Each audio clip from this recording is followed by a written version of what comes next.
Not only for us here in the news department, but also the weather department too, as we're looking into the tropics. We're tracking a system in the Caribbean that could strengthen into Hurricane Sarah next week and travel along an uncertain path in the Gulf of Mexico into late November. The National Hurricane Center just released its latest advisory, so let's get over to lljarisa to break it down.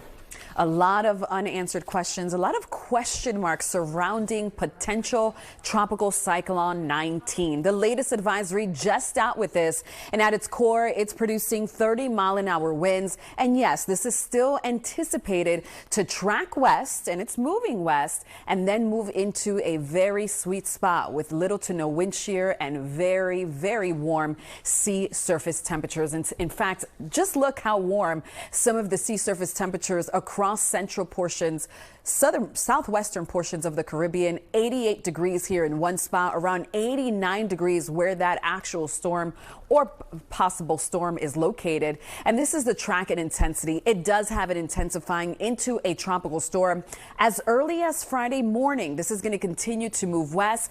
First landfall looks like Yucatan Peninsula. This is home to places like Cancun, out towards Cozumel. And then you can see the track begins to expand this just into the Gulf of Mexico. That's where the question marks begin to lie. And right now, spaghetti plots really show that this is going to meander some over the weekend right here just outside of Central America, and then models agree that it does curve into the Gulf of Mexico. And then you can see how wide of a range these models just don't agree whether this storm heads north out towards Central Florida or closer to home right here in South Florida, which is why we must pay attention to the tropical updates. You have to stay up to date. It's a great opportunity to download that NBC6 app. It'll be a great resource for all things weather. Go over your hurricane safety plan. And I do want to leave you with this. This forecast isn't definitive. It will change, which is why it's important to stay with us.